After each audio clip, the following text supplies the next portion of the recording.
Hey, bienvenue au podcast de Drôlement Inspirant. Cette semaine, on va parler de l'anxiété due au temps des fêtes. Et oui, pour certaines personnes, le temps des fêtes, c'est loin d'être la période la plus fun de l'année. Donc, on va s'enlever beaucoup de culpabilité et on va s'amener de la légèreté par rapport à cette période des fêtes qui s'en vient tout prochainement. Et il y a certaines personnes qui risquent d'écouter l'épisode et ils vont se demander, je ne sais même pas pourquoi Charles parle de ça. De mon côté, le temps des fêtes, c'est vraiment une belle période. Dans les deux cas, ça va pouvoir t'apprendre à peut-être mieux connaître ce que certaines personnes vivent et peut-être t'amener un peu plus de légèreté. Du moins, c'est l'intention. Bon épisode.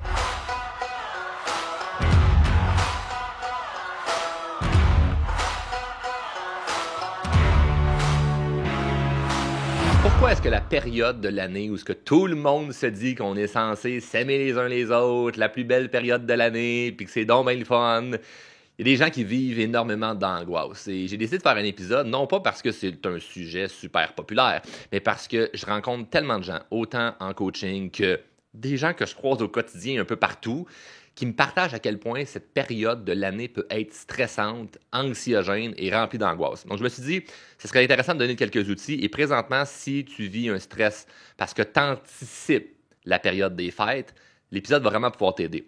Ce qui est important à savoir, c'est que généralement, la période des fêtes, étant donné que c'est une courte période où ce qu'on essaye de rentrer plein d'affaires en même temps dedans, c'est sûr que notre temps vient créer un stress. Pourquoi? Parce que, tout d'abord, on prend un court laps de temps, là, 1 à 2 semaines, puis on se dit, OK, là-dedans, il y a Noël, la veille de Noël, le jour de Noël, le matin de Noël, le soir de Noël, la veille du jour de l'an, le jour de l'an. Et là, mets à ça les traditions familiales. Dans ma famille, on a ça. Dans la famille de mon conjoint, il y a ça. Dans la famille du voisin, il y a ça. Puis là, tous les gens autour de nous, puis là, remplis de tout ça. Ah, là, il faut acheter des cadeaux, puis il faut faire plaisir à lui. Puis qu'est-ce que j'achète à lui? Puis qu'est-ce que je peux offrir à elle? Puis là, j'ai-tu assez d'argent pour acheter ça? Ben là, j'ai-tu l'air cheap si je donne rien? Donc, tout ça mis ensemble fait en sorte que on se ramasse avec inévitablement un stress. Et là, il y a le facteur temps. Tu es occupé, tu as des enfants, tu as un travail. Puis là, il faut t'aller magasiner, il faut que tu commandes des affaires. Est-ce que tu reçois? Est-ce que tu t'envoies chez les autres? Si tu vas chez les autres, il faut que tu te déplaces, il faut t'aller sur la route. Il va-tu faire beau? Il va-tu avoir une tempête de neige? C'est plein d'affaires qui font en sorte qu'on s'enlève beaucoup de bonheur. Maintenant, est-ce que je vais dire, ah ben là, faudrait condamner ça, Noël. Là. C'est tellement pas bon, Noël. Non, pas du tout. Ce qu'on doit changer, c'est notre approche. C'est notre attitude face à la période des fêtes. Pour d'autres personnes, c'est pas tant la logistique qui va les stresser. C'est plus l'anticipation d'aller revoir et de rencontrer des personnes avec lesquelles c'est un peu plus difficile. Il y a des gens qui sont très proches de leur famille, puis il y a d'autres personnes qui, malgré qu'ils apprécient leurs parents, frères, sœurs, cousins, cousines, ils n'ont pas trop d'affinité. Et là, ce que ça peut faire, c'est qu'on a des souvenirs de ah ben oui, hein, quand le beau-père il s'était chicané avec ma belle-mère telle année. Puis ah oui, puis mon frère, puis sa blonde qui n'arrête pas de me critiquer.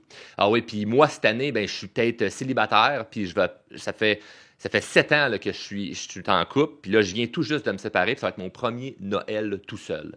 Puis là, tu vis de l'anxiété face à ça. Donc, chacun vit une situation qui fait que c'est unique à lui, puis on anticipe qu'on n'aura peut-être pas tant de plaisir que ça, alors que c'est supposé être une période où on va avoir du plaisir. Donc moi, j'aimerais te rappeler, premièrement, le rôle de la famille. Pourquoi? Tu vas bien voir. Le rôle de la famille, c'est super simple, OK? On se complique la chose. Premièrement, ce que je crois, c'est que la famille est supposée offrir un espace sécurisant et aimant. Le rôle de la famille, c'est de se soutenir et de s'encourager. Le rôle de la famille, c'est de créer un sentiment d'appartenance. Et le rôle de la famille, c'est de respecter l'individualité.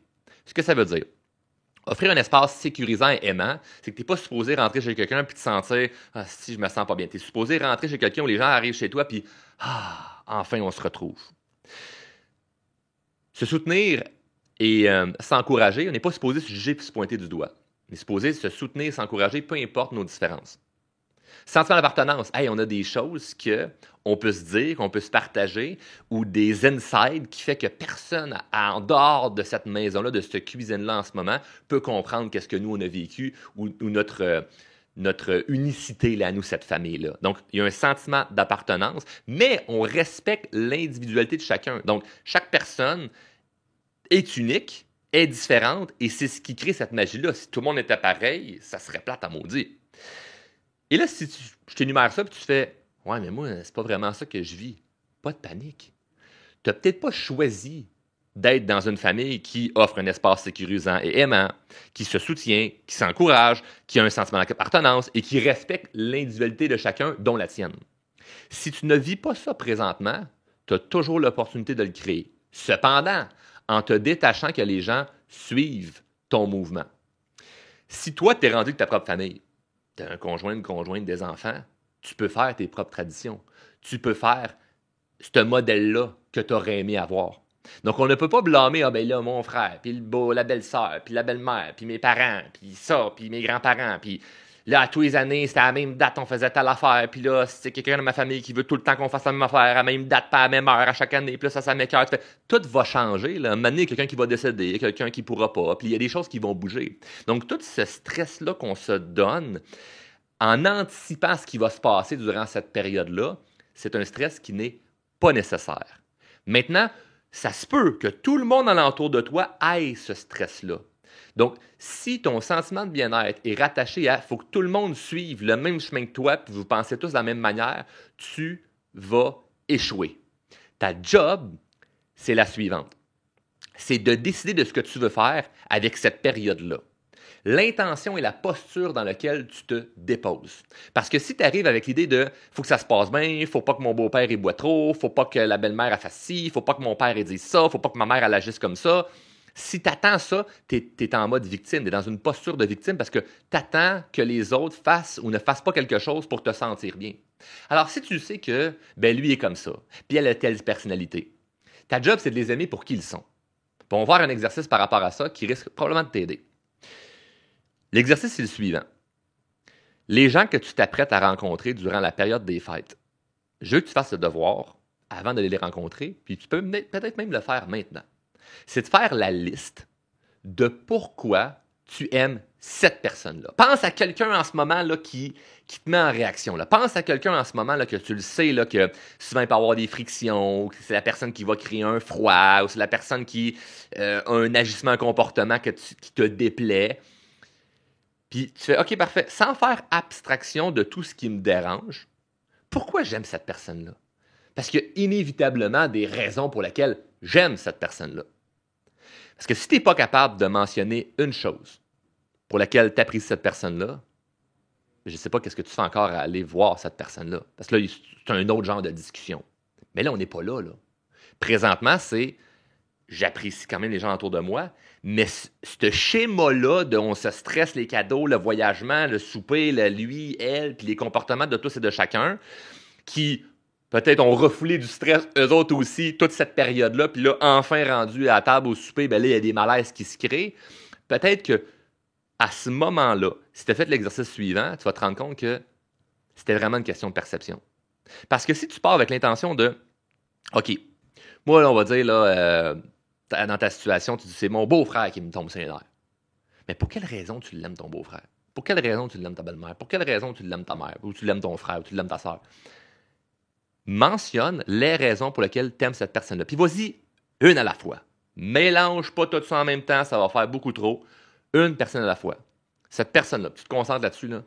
Pourquoi j'aime cette personne-là? Puis là, tu marques tout ce qui te passe par la tête. On s'en fout, c'est pas un concours de t'en as-tu plus, t'en as-tu moins. L'idée, c'est ça, c'est-tu une bonne raison? Il n'y a pas de bonne ou de mauvaise raison d'aimer quelqu'un. Ça peut être autant cliché ou bizarre, je m'en fous. Ce qui est important, c'est de changer notre perception par rapport à la personne. Parce que si je fais juste te répéter ce pourquoi quelqu'un devrait ne pas être aimé, tu vas te concentrer sur les raisons qui font en sorte que cette personne-là nous dérange.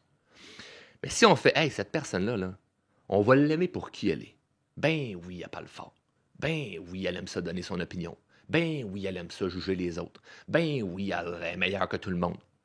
Mais elle a des qualités, puis elle est capable de nous écouter à certains moments. Puis on a eu des belles conversations dans le passé. Puis on va s'arranger pour avoir du fun cette année. Puis quand il va y avoir un peu de drama, je n'embarquerai pas là-dedans, je me lèverai à aller servir du vin aux autres, puis je vais enjoy le party parce que c'est une courte période. C'est tellement pas long. C'est quelques jours dans l'année où on stretch ça. Vu que c'est dans un moton de temps, on fait « Ah, ouais, tout ça c'est condensé, on se couche tard, on se lève tôt, on est fatigué, on mange trop, on boit trop, puis là, une période qui devient finalement lourde. » Mais ça, c'est nous qui choisissons de le faire ainsi. T'es pas obligé de rester jusqu'à minuit, même si c'est le soir du réveillon. T'es pas obligé de boire beaucoup d'alcool, même si la famille aime se prendre un coup. T'es pas obligé de manger le dessert, même si la belle-mère a passé donc bien du temps à faire le gâteau ou la bûche au chocolat. T'es pas obligé. Ce que tu dois faire, c'est d'accepter qu'il va y avoir du jugement.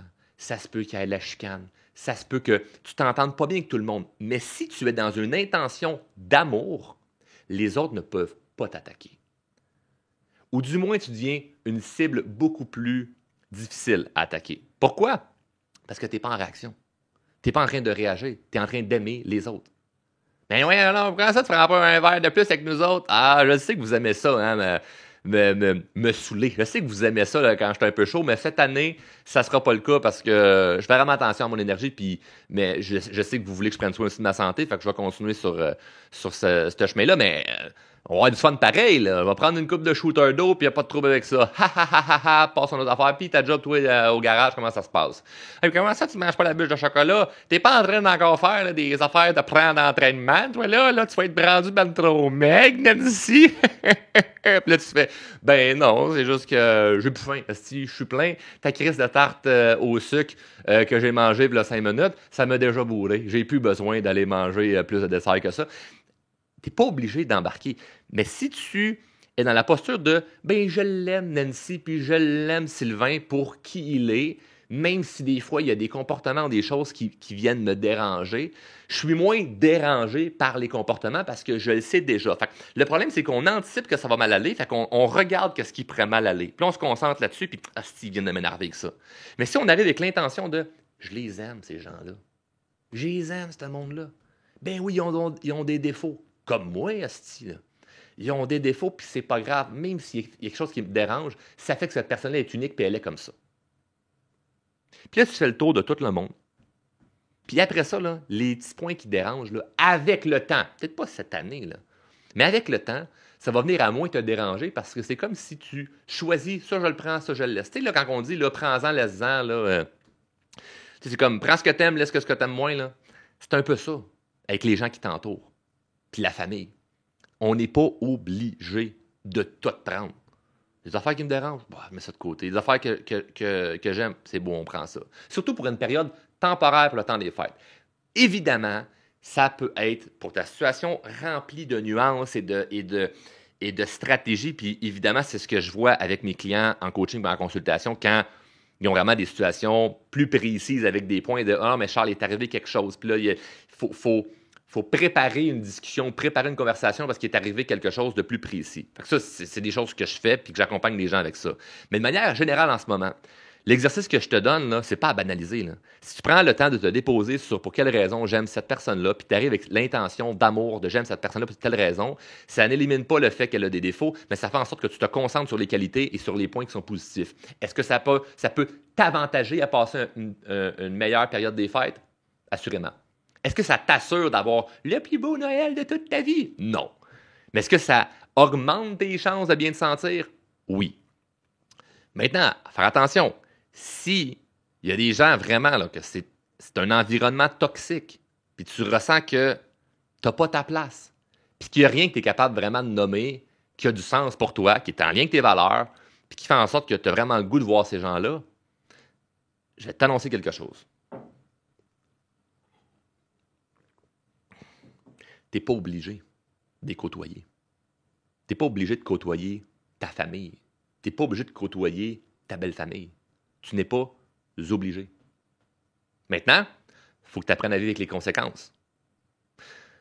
Si tu es dans une situation familiale où c'est extrêmement difficile, puis j'en ai vu là, des gens qui avaient des situations familiales super difficiles, donc je suis rempli d'empathie par rapport à ça.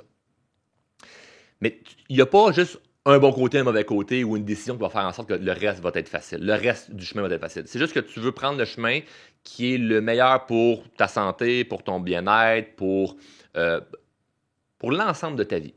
Mais il n'y a pas un chemin qui est juste très facile. C'est-à-dire que si tu continues à côtoyer des gens de la famille puis tu sens que c'est toxique comme environnement, il faut que tu vives avec les conséquences que c'est un environnement qui est toxique, mais tu as accepté, ou du moins tu vas le faire, tu as accepté que c'était mieux de côtoyer ces gens-là, malgré le fait que c'est toxique, que de ne pas les côtoyer puis de vivre avec d'autres types de conséquences, genre de la solitude ou des commentaires ou des frictions dans ton couple, par exemple, parce que ben c'est ta belle famille que t'as pas le goût de voir puis ton conjoint, ça fait pas son affaire pantoute. Je donne des exemples comme ça. Mais si tu décides de... Moi, je ne verrai plus ces gens-là parce que j'ai pas envie de les voir puis je vais couper les ponts, tu as le droit à 100%. Tu as le droit. Il n'y a pas une loi d'écrit, pour le moment, qui dit que tu es obligé de côtoyer ta famille. Si l'environnement est réellement toxique, sauve-toi. Et là, encore une fois, je ramène l'introduction de l'épisode. Je disais, il y a des gens qui vont, ça va vraiment leur amener du soulagement, puis il y a des gens qui vont se dire, je ne sais pas pourquoi ils parlent de ça. Fait que si vraiment tu disais, non, moi, Charles, ça va relativement bien, mais les petits trucs de, ben oui, prends des notes sur qu'est-ce que t'aimes de telle personne, m'a faire ça.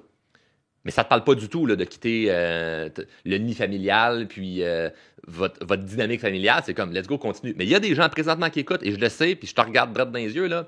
Je le sais que c'est souffrant, la situation que tu vis en ce moment. Je le sais que tu as un tiraillement de qu'est-ce que je fais avec ça, puis au fond de toi, tu le sais que de couper les ponts t'amènerait beaucoup plus de légèreté. Ben moi, je t'encourage à le faire. Parce qu'il y a peut-être peu de gens qui t'encouragent à le faire. Le but, c'est pas de dire je coupe les ponts puis c'est fini pour la vie. Ça peut revenir éventuellement. Mais si tu as besoin d'espace en ce moment, le plus important, c'est pas ce que tu vas dire ou comment tu vas le dire, c'est toi l'acceptation que tu vas avoir de faut que je vive avec les conséquences. Parce que c'est sûr que ça peut être comme une bombe que je jette et là, pouf, ça l'explose et là, ben, il y a des représailles après ça. Après ça, il y a des conséquences qui viennent avec. Donc, il faut accepter les conséquences que ta décision plutôt va créer dans cette dynamique-là. Peut-être que ça va se faire plus facilement que tu t'y attendais. Peut-être que ça va être beaucoup plus dur que tu t'y attendais.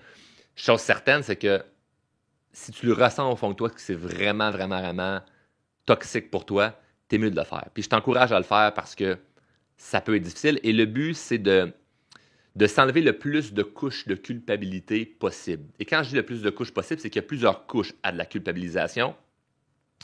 Et généralement, les gens sont bons pour faire sentir les autres coupables. C'est une sorte de manipulation. Je donne un exemple. Ouais, ben, on sait bien, toi, tu me donnes pas trop de nouvelles. Ou, hein, on sait bien, elle, là, elle se préoccupe juste d'elle. Puis là, ben, la personne concernée, c'est comme, ben non, non, c'est juste que je pense à moi parce que moi, je veux bien aller, mais je vois pas de plus-value à vous côtoyer. Et là, si les gens essaient de te faire sentir coupable de, ben, t'es pas correct de faire ci ou de faire ça, c'est excessivement nocif. Donc, on veut pas rester dans un environnement qui est comme ça. C'est sûr que d'aborder le sujet avant de quitter la relation, c'est l'une des meilleures choses à faire. Donc, si le sujet n'a pas été abordé, je ne te suggère pas de disparaître comme ça, tout bonnement, en disant que ça va être plus facile. Donc, encore une fois, il y a beaucoup de nuances dans ce que j'apporte, puis ça me fera plaisir d'aider de manière plus rapprochée ceux et celles qui ressentent le besoin de se faire accompagner là-dedans, parce que c'est pas simple, c'est pas du tout simple, mais si je peux te donner une espèce d'étape par étape, c'est sûr que l'un des premiers points, c'est de prendre conscience de les comportements qui nous dérangent, ce qu'on ne tolérera plus, puis c'est quoi les non négociables. C'est-à-dire que s'il y a des choses que pour toi, c'est vraiment contre tes valeurs, il faut que ça soit abordé. Donc, en deuxième temps, c'est d'aborder ces sujets-là. Maintenant, il ne faut pas s'attendre à ce que ça soit des discussions faciles, simples et fluides. Ça risque de créer peut-être des conflits, des chicanes, mais parfois, ces périodes-là vont faire en sorte qu'avec le temps, il y a des choses qui vont pouvoir bien se rétablir. Et si tu le fais, encore une fois, dans l'intention de l'amour, la bienveillance, et parce qu'il y a quelque chose qui fait que tu aimes quand même cette personne-là, puis tu voudrais au moins que essayer de faire quelque chose avec ça, tant mieux, on le fait. Et par la suite, si on voit que ça s'améliore, tant mieux. Si ça ne s'améliore pas, tant mieux aussi. Parce qu'on n'a pas à forcer des relations. On n'a pas à forcer des relations. On n'a pas à forcer des gens d'être en notre présence. On n'a pas à forcer nous autres d'être dans la présence de la vie de quelqu'un d'autre parce que on se sent mal, on aimerait ça que ça soit comme avant ou comme ma chum de fille qui s'entendons bien bien avec sa belle famille, mais moi, c'est pas ça que je vis en ce moment. Puis toutes ces espèces de perceptions-là qui font en sorte que ça ruine notre bonheur là dans l'instant présent, faut changer cette façon de voir-là. Donc, je mets en lumière c'est quoi qui peut être dérangeant comme comportement, parce que c'est pas les gens qui sont toxiques, c'est des comportements qui sont toxiques. Est-ce que j'aborde le sujet? Pense de ça, ben on va voir qu'est-ce qui se passe avec ça. Une fois que je vois un certain résultat de ça, je peux décider, sans mettre de l'huile sur le feu, de expliquer pourquoi je quitte la relation ou pourquoi temporairement je prends une distance ou pourquoi cette année, tout simplement, je ne serai pas à tel souper parce que j'ai besoin d'espace et j'ai besoin de cette tranquillité-là et pas essayer de faire sentir justement les autres coupables de si vous m'aimez, vous allez comprendre. Puis, non, embarque pas dans cette dynamique-là. C'est pas de leur faute à eux. Ils n'ont pas quelque chose à faire. C'est toi qui s'occupe de toi. Alors, une fois que ça c'est mis de l'avant, ce que tu dois faire, c'est d'accepter tes décisions sans culpabilité parce que tu l'as décidé. Fait que tu peux pas prendre une décision de OK, je vais moins côtoyer telle personne, mais j'aimerais ça qu'en retour, les gens soient compréhensibles par rapport à ça. Ben non. Imagine si c'est dur en ce moment, puis tu te forces d'être dans la relation, comment ça va être quand tu vas annoncer que tu t'en vas? Ça sera pas si simple que ça. Mais après 6 mois, 1 an, 2 ans, tu vas le voir si tu te sens mieux. Puis parfois, il y a certaines personnes qui vont se rendre compte que, hey, d'avoir quitté la relation, c'était pas la meilleure chose. Je m'ennuie. L'autre personne a l'air d'avoir peut-être évolué, maturé, changé. Moi aussi, j'ai fait une certaine évolution. Bon, mais on pourrait essayer de reconnecter. On verra ce que ça donne. Puis des fois, c'est super, des fois, on se rend compte que, non, ça donne absolument rien. Moi, personnellement, je l'ai vécu plein de fois de gens où moi, je suis fier de dire que j'ai un grand réseau de contacts, mais j'ai un petit réseau d'amis. Ça veut dire que j'ai pas beaucoup d'amis très proches, mais j'ai un grand réseau de contacts. Moi, ça me plaît. Parce que je le sais que j'ai comme plein de gens autour de moi, mais je me sens pas obligé de devoir côtoyer tout le monde, puis de texter tout le monde, puis d'appeler tout le monde. Mais si j'ai le goût, là, j'ai l'intuition de voir quelqu'un, je prends le téléphone, j'appelle, puis on va voir ce qu'il y en est. Fait qu'il y a des gens qui rentrent dans ma vie puis qui sortent. Puis moi, ça, là, c'est fluide. Ça rentre, ça sort, ça rentre, ça sort. C'est comme. Puis il y a des gens qui, des fois, après 3 ans, 4 ans, tu fais Hey, ça fait 4 ans qu'on ne s'est pas parlé. Lâche un coup de téléphone, parle, jase, décide de se voir. Prendre un verre, un café, une sortie, n'importe quoi. Puis tu es avec la personne, puis tu te fais, ouais, ça me revient là pourquoi j'avais pas envie de la côtoyer. Puis là, ça fait juste reconfirmer que c'était bien correct de plus se parler, puis c'est bien ainsi. Mais il y a d'autres personnes, tu fais comme, ah, my God, que ça me manquait ça. Hey, pourquoi on s'est pas vu pendant 2 ans? C'est donc bien bizarre. Bon, on va s'arranger pour se revoir plus souvent, c'est tellement important pour moi. Puis là, tu passes du temps avec ceux et celles qui non pas sont le plus proches en termes de géographie, hein, parce qu'il y a des gens qui peuvent être plus loin de chez nous, mais qu'on est beaucoup plus proche. Mais on décide de passer du temps avec les gens avec lesquels on se sent le plus proche, ou ce qu'on se sent le plus connecté, ou ce qu'on sent qu'ils nous offrent un espace sécurisant et aimant. Ils nous soutiennent, ils nous encouragent. On a un sentiment d'appartenance avec eux, puis ils respectent notre individualité.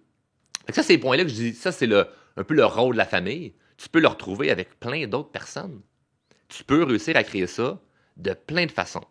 Donc, l'idée ici, c'est juste de t'apporter un peu une perspective en hauteur sur la situation du temps des fêtes, ou ce que si pour toi c'est une période qui est stressante pour les mille raisons que ce l'est, n'embarque pas dans la parade du Père Noël. Donc, n'embarque pas dans la parade de c'est stressant pour tout le monde, donc je saute dans le traîneau du Père Noël, puis c'est comme, ça va être stressant moi aussi. Non, t'es pas obligé d'être dans cette dynamique-là de stress et d'anxiété par anticipation de tout ce qui s'en vient. Si tu changes ta perspective par rapport à « j'accepte que ça va être un peu plus rushant, j'accepte que je vais peut-être me coucher un peu plus tard, mais il y a des soirs je vais me coucher plus tôt, puis je vais peut-être me faire juger que je m'en vais trop tôt du souper, puis c'est bien correct aussi, parce que je les aime quand même pour qui ils sont, parce que j'ai mentionné, c'est écrit noir sur blanc, là, pourquoi j'aime mon père, j'aime ma mère, j'aime mon beau-frère, j'aime ma belle-sœur, c'est écrit, là, pourquoi je les aime. Fait que, vu que je suis arrivé avec cette intention-là d'aimer ces gens-là pour qui ils sont, pour le meilleur et pour le pire, je ressens une légèreté. Et cette légèreté-là ne va pas tout colmater les pots cassés et les affaires qui étaient arrivées dans le passé. Ça va juste faire en sorte que tu vas te sentir mieux là, maintenant. Fait que c'est pas une thérapie, là, ce que je t'amène là. C'est juste un guide pratique pour faire en sorte que tu améliores les chances de passer un temps des fêtes qui est sain et qui est, au final, le but de pourquoi on veut se rassembler. Parce que sinon, c'est quoi le but de tout ça? C'est une tradition, puis on le sait, on est très bon pour avoir des traditions et faire des choses qu'on ne sait même pas pourquoi on le fait. On ne sait même pas pourquoi on fait telle affaire. Je fais ça parce que ma grand-mère faisait ça. Puis après ça, mon père a repris le relais là-dessus. Puis là, c'est mon frère qui a repris le relais là-dessus. Puis là, c'est rendu dans ma cour à moi depuis que mon frère a déménagé. Puis là, tu fais, je suis pogné que telle affaire. Puis là, tu fais, pourquoi tu fais ça? Parce que c'est de même. Puis t'aimes ça? Non, mais c'est parce que c'est de même. Puis là, tu fais, ouais, mais peut-être que ça peut changer. Donc, il n'y a rien de statique. Il n'y a rien qui doit juste rester là comme ce l'est. Tout bouge, tout est en mouvement, tout est en changement. Le but, c'est de te rapprocher d'une vie qui fait du sens pour toi. Et si tout ce que j'ai dit jusqu'à maintenant, tu fais « Ouais, ça a bien du sens, Charles, pour certaines personnes. » Mais moi, l'enjeu que je vis présentement, c'est que durant le temps des fêtes, je vis un peu plus de solitude, ou j'ai peur de vivre de la solitude. Je t'invite à écouter l'épisode de la semaine prochaine. Donc, abonne-toi sur la plateforme que tu écoutes présentement, peu importe ce que tu écoutes, sur Spotify, YouTube, Apple Podcasts. Ce serait le fun que tu laisses un petit commentaire, un 5 étoiles, de t'abonner. Et la semaine prochaine, il va y avoir un épisode qui va traiter sur la solitude durant la période des fêtes. Donc, je t'invite à écouter cet épisode-là. Également, j'ai plusieurs guides qui sont en lien avec le stress, avec l'anxiété. Donc, si ce que je t'ai mentionné là, ça te parle, tu aimerais savoir d'autres petits outils qui sont totalement gratuits, tu peux me texter au 450-231-9030 afin de recevoir les guides qu'on offre sur différents sujets. Donc, juste m'écrire en fait pour me mentionner « Hey Charles, j'ai écouté cet épisode-là, tu parles de guides par rapport à tel sujet, tel sujet, tel sujet. » Puis nous, on va pouvoir trouver c'est quoi les guides en question qui pourraient peut-être t'aider. Puis qui sait, ça va pouvoir t'amener différentes solutions qui vont faire en sorte que tu vas te sentir encore plus léger et encore plus en paix avec ces décisions-là que tu vas prendre pour la période des fêtes afin que cette année, je ne serai pas cliché de ça va être le plus beau Noël de toute ta vie, mais plutôt que tu vois une espèce d'évolution et de différence par rapport à ce qui a été dans le passé ou ce que si pour toi c'était une période qui n'était pas nécessairement la plus belle période de l'année, mais la période la plus stressante de l'année, on commence à enlever un petit peu cette couche de stress-là qui n'est pas du tout nécessaire. Merci d'avoir écouté. À la semaine prochaine.